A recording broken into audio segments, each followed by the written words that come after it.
Aloha and welcome to Knitted Paradise, where the needles are clicking and the yarn is squishy.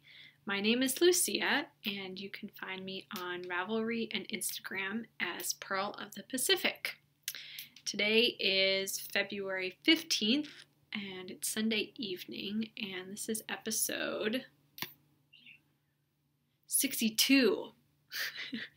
I never remember to write that down until I have to say it. Terrible. I do have show notes. I just forget what episode I'm on. Every time. That's alright. One day I'll have it figured out. Oh well, today is not that day, and I'm okay with that. So, welcome to Knitted Paradise. This is a knitting podcast, and with a Hawaiian flair, and or Hawaiian themed things, and I hope you enjoy it. Today we have a little bit of everything, which is kind of fun. I know last week was really short because I didn't have a lot to talk about. This week I have a lot to talk about, but I have a little bit of everything, so hopefully it won't be too long. Because I know you all have other lovely podcasts that you like to watch and other lovely things that you like to do. So I don't want to take up too much of your time, but I enjoy that you are here spending some time with me. I'm here by the fire today. It's a little chilly. It snowed today. We were supposed to get a light dusting, and we got 3 inches, maybe? Somewhere between 2 and 3, maybe even 4. I wasn't really paying attention.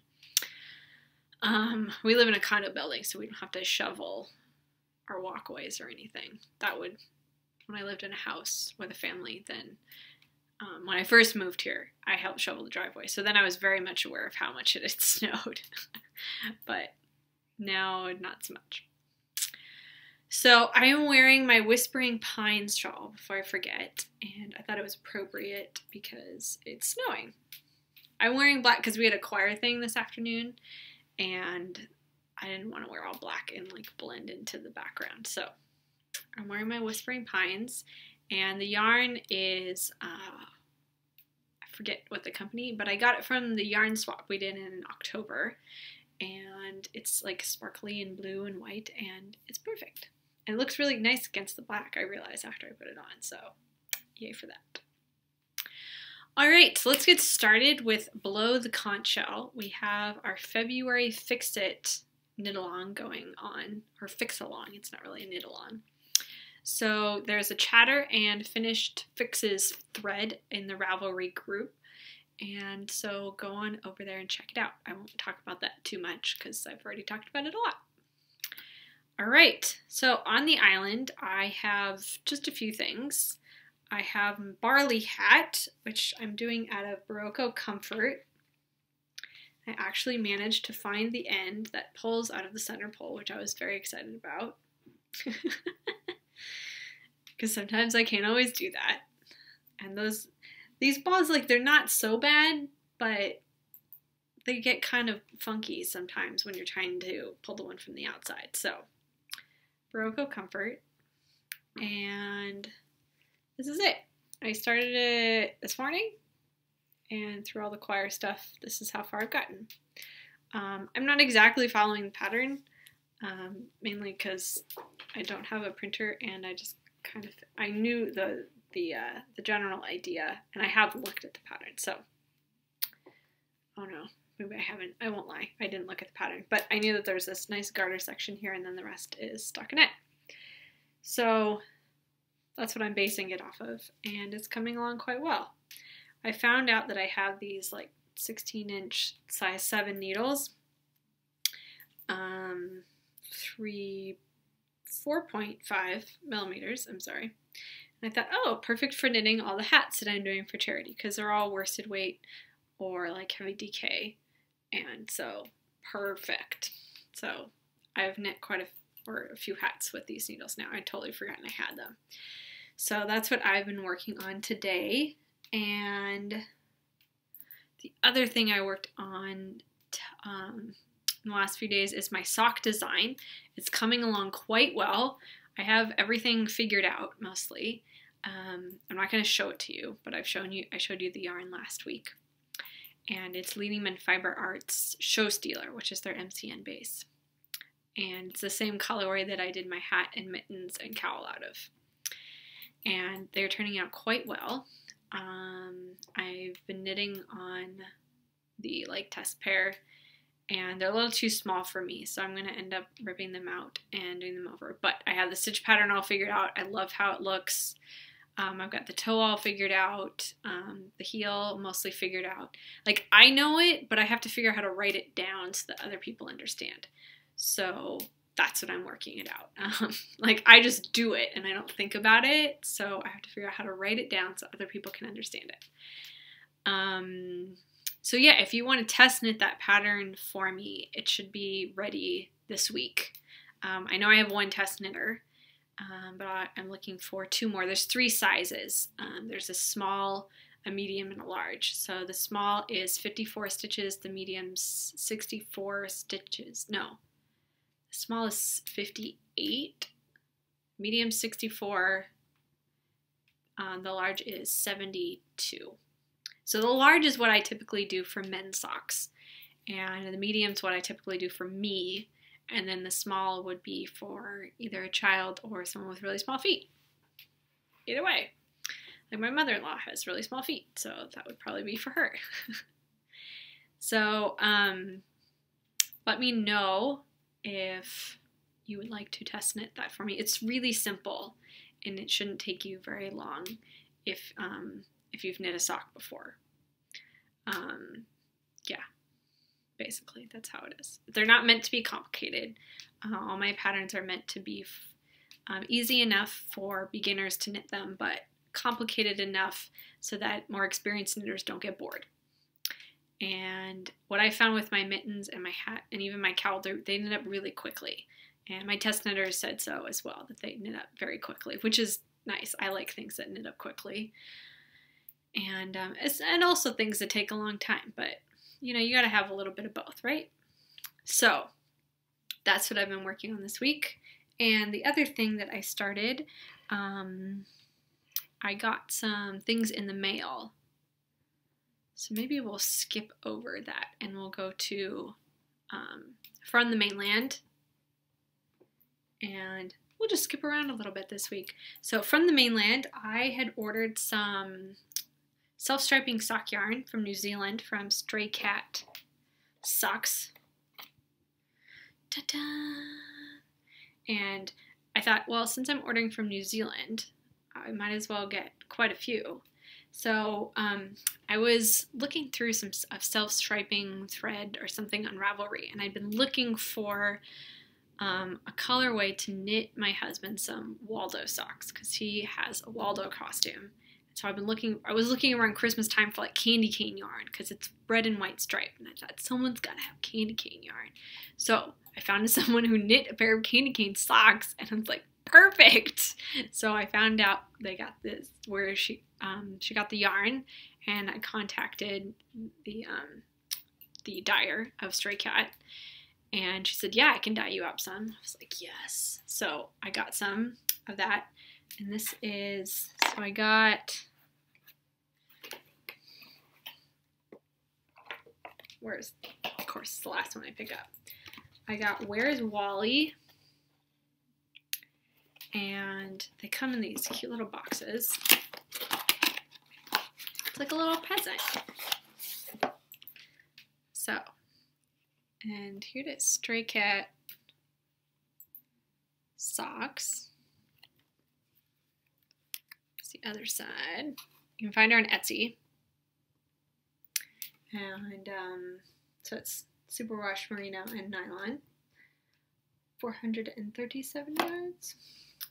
So it's this nice self-striping ball, and I got 2 of them. I got one to knit me a pair of socks for my Wenda costume whenever that comes together, and one to knit my husband a pair of socks.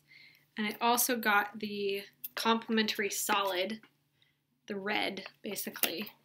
I'll show you in a minute. So this is, oh, hi, Pan. Hi. Do you want to say hi? You want to sit on your stool over there? All right. So this, I got the complimentary solid, which is just a red. So I could do heels and toes. But I've already done the toes. And then I wound, so this is the socks. This is how they're knitting up. And it started on the white. It wasn't a full stripe, so that's why you're not seeing the full stripe there, but ta-da! So this is the toe that will be in my pattern, basically, and this is the large size, so I'm testing out the 72 stitch count. But it's a nice, it's a rounder toe. It's not like a round toe, but it's not as severe as some of the other toes that I've seen. And so I wound the other ball, I wound into 2 center pull cakes attached in the middle, as I usually do. So, and they are matching perfectly. So it's 2 ends of the same ball. Ta-da! So that is that. So that's my last thing that's on the island, is my Where's Waldo socks.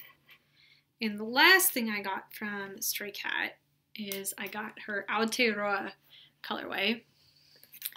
And Aotearoa is the Maori word for New Zealand. So it's Maori are the native people of New Zealand, just like the Hawaiians are the native people of Hawaii. The Maoris are the native people of New Zealand, and their name for New Zealand is Aotearoa. So that's what I got. Ta-da! It's beautiful. I cannot wait to knit it up. What do you think, Pan? You like these balls of yarn, don't you? He's sitting on a stool right there, very intently staring at this ball of yarn. So, that will become a pair of socks at some point. But I was very excited. So I don't often get self-striping yarn. I love self-striping yarn, but it's hard to get sometimes. So I just got a whole bunch of it. I'm like, well, I'm ordering from New Zealand, so might as well. And it came extremely fast. I got the shipping note, like I'd ordered it and then she had to dye it up, and then I got the shipping notice like a week later, and it got here in a week, maybe? Week and a half? Which is kind of ridiculous. I mean, if I was in Hawaii, I'd expect that, but I'm in Chicago. So, Stray Cat yarns, very fast shipping.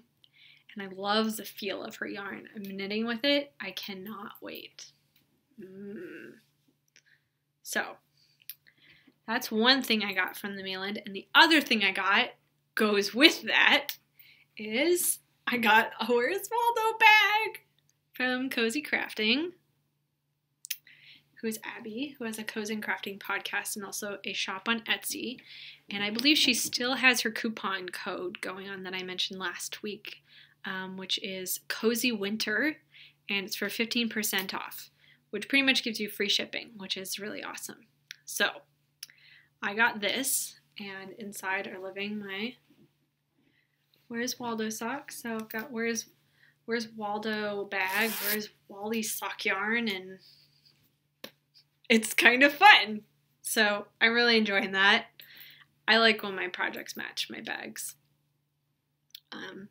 either in the theme or color or in some way.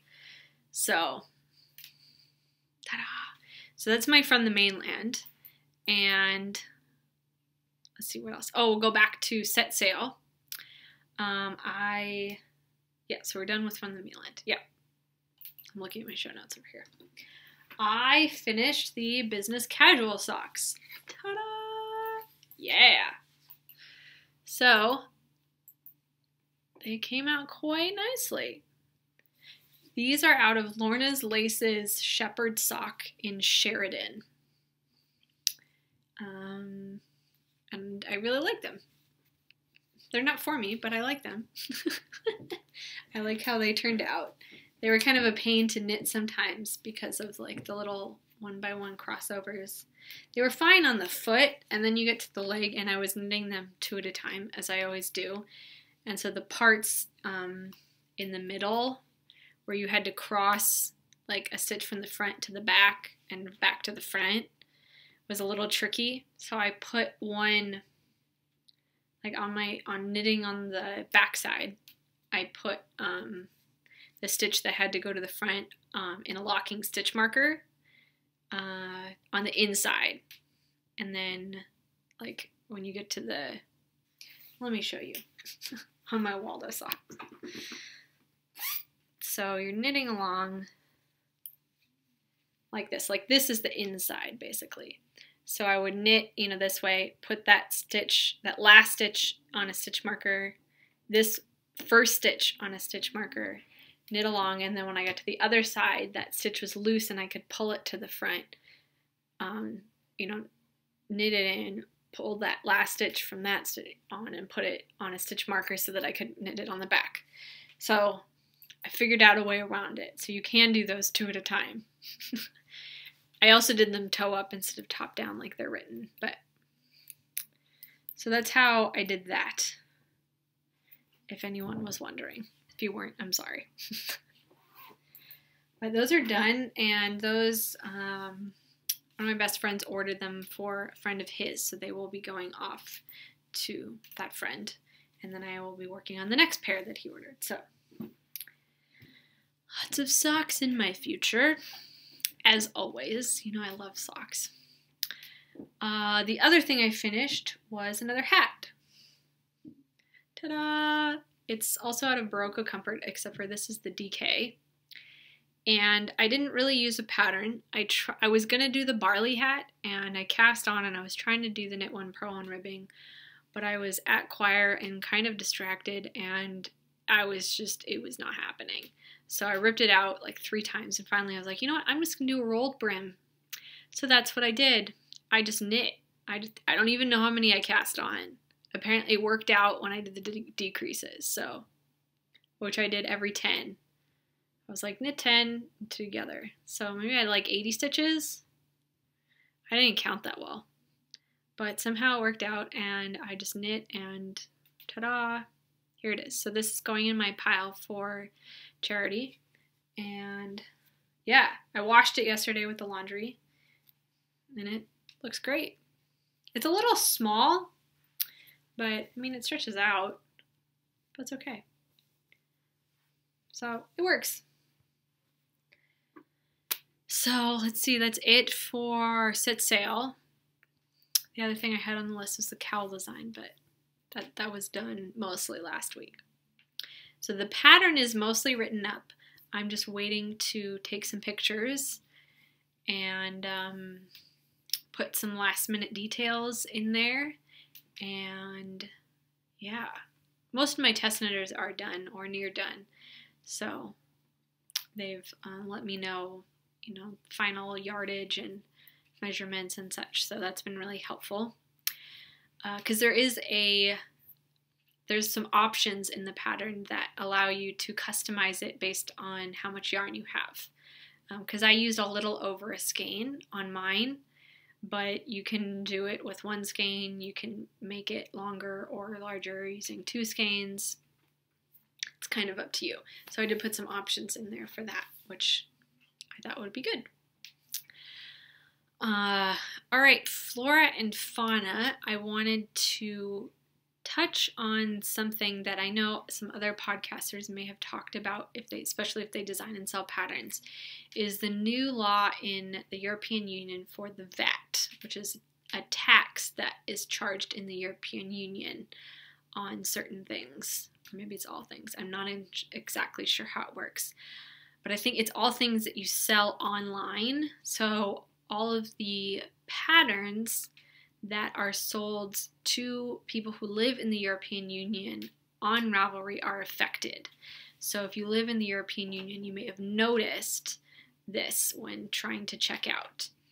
Now, loveknitting.com, I think it's .com, maybe it's .org.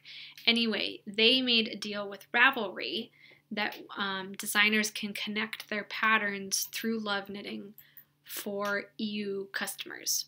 So if you live in the EU and you want to buy patterns, a lot of designers have linked their patterns through there. So when you go to checkout through Ravelry, you'll be sent to Love Knitting, and they have the whole tax thing figured out and how it works. So there are different options. Ravelry has given options to designers, and that was one of them. And so that's the one I've chosen to go with because I thought it made things the easiest. So my patterns are still available to everybody, and but if you live in the EU and you go to checkout and you get sent to Love Knitting, that's why, because there's a new law with the taxes and buying things online and how that works. I'm not going to go into full details because I don't really understand it, but I wanted to let you know that. So if you're a designer or a customer in the EU and you're wondering why things have all of a sudden changed, that's why. There's lots of threads and stuff on Ravelry, or if you Google it and want to find out more, I'm sure there's tons of information, but I just wanted to put that out there. So my patterns are still available in the EU, but you will be checking out through Love Knitting, and that's all. It's very simple on my end, it's very simple on your end, so thank you to Ravelry and Love Knitting for figuring all that craziness out for all of us, so that's been really helpful. Alright, that's enough about that. From my holiday, I have a couple stories that I wanted to tell you that happened this week. It was Tuesday. I was downtown for my acupuncture appointment, and I was coming back up on the bus, and of course I was sitting there knitting on my sock design, as I do. I just knit on things on the bus. And this man came and sat next to me, and I don't think he spoke any English. I think he just spoke Spanish. And he was just like, we had this whole conversation without words, but he was like pointing at my knitting and going like this and like pointing at my hat, because I was wearing the hat and the cowl and the mittens that I designed. And of course they all match. And as I'm knitting on the socks, it also matched because the color was the same. But it was a really nice little moment that I had with this man sitting next to me who didn't speak in English about my knitting. So we had kind of a wordless conversation about my knitting. But I really appreciated that he appreciated my knitting, even though he couldn't, express it in words that I would understand, because I understand very, very little Spanish. But I just thought that was really sweet of him to acknowledge my knitting on the bus. So that was one of them. And the other one, I was in the post office mailing some things, and the lady behind me commented on my hat. And she's like, "Oh, did you knit that?" I'm like, "Yeah, I did. I designed it." And so we had this whole conversation about knitted items, and her sister knits, I guess, and lives in Wisconsin, I think. And she was telling me, where her sister likes to get yarn, and so that introduced me to a new online shop, which I have not really fully checked out, so I won't tell you anything about it yet, because I haven't really checked it out. I just remember the name. But we had a really sweet conversation about, how she appreciates her sister's knit items when they're given to her. And I said that's really important, that, knitters have people that they can give things to that really appreciate how much work went into them. Because we were talking about, knitted socks, because I was wearing a pair of knitted socks that are really tall, so they stick above my boots. And she's like, "Oh, did you knit those too?" I was like, "Yeah, I did." She's like, "That's a lot of work." And I'm like, "Yeah, but it's totally worth it." Knitted socks are totally worth it. And she's like, "Yeah, I know. I've been a lucky recipient of some of my sister's pairs of socks." So we had a little moment about appreciating knitwear and the love and time that goes into it. So she was very knit-worthy. So her sister is lucky that she has someone knit-worthy to knit for. So that's really important, I know, to have family members who appreciate what you do. Yay for that. And I guess that's all for this week. I will leave you with those happy, happy stories of lovely, kind people commenting on knitting and in public. So knit in public. You may make some very nice friends. I wasn't even knitting in the post office. She just commented on my hat. So knit in public and make friends. That's my, saying for the week? Not really saying for the week. That's my advice to you. Knit in public and make friends. Or you can scare people with your knitting because they look at you and they're like, I have no idea what's going on. Either way, it's fun. I'd say go for it. And with that, I will say goodbye to you all. Have a lovely week, and I will see you soon. Bye.